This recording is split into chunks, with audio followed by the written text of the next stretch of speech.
Governor Sindh اور سندھ ہلال احمر society کے صدر محمد زبیر کی سربراہی میں سوسائٹی کا 6 سالہ جنرل اجلاس منعقد ہوا۔ گورنر ہاؤس میں منعقدہ اجلاس میں آئندہ 3 سال کی مدت کے لیے مسز شہناز حامد کو سوسائٹی کا چیئرپرسن جبکہ سردار یاسین ملک کو نائب صدر منتخب کیا گیا، جبکہ ڈاکٹر جنید علی شاہ، ڈاکٹر فرحان عیسیٰ، سیما عادل، ڈاکٹر زبیر مرزا سیکریٹری صحت اور ڈائریکٹر جنرل PDMA کو مینیجنگ کمیٹی کا رکن منتخب کیا گیا ہے۔ اس موقع پر مدت مقرر کرنے والی چیئرپرسن مسز فرزانہ نائک اور ان کی زیر قیادت کام کرنے والی مینجمنٹ کمیٹی کو گورنر سے نے خراج تحسین پیش کرتے ہوئے کہا کہ گزشتہ 3 سال کے دوران ہلال احمر سوسائٹی سندھ نے محدود وسائل کے باوجود نمایاں کام کیا ہے۔ محمد زبیر عمر نے کہا کہ سیلاب، دیگر قدرتی آفات اور حادثات کے دوران ہلال احمر کی خدمات نمایاں رہی ہیں۔ انہوں نے کہا کہ سوسائٹی کی جانب سے اسکول سیفٹی پروگرام کا آغاز وقت کی اہم ضرورت ہے، کیونکہ طالب علموں اور اساتذہ کو کسی حادثے یا دہشت گردی کے واقعے کی صورت میں اپنے تحفظ کے اقدامات سے آگاہ کرنا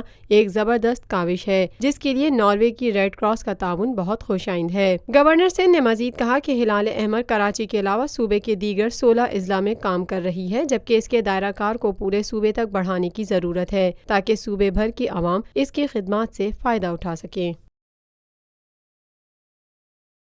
Lotus Lake Towers, a groundbreaking endeavor by Lotus Properties.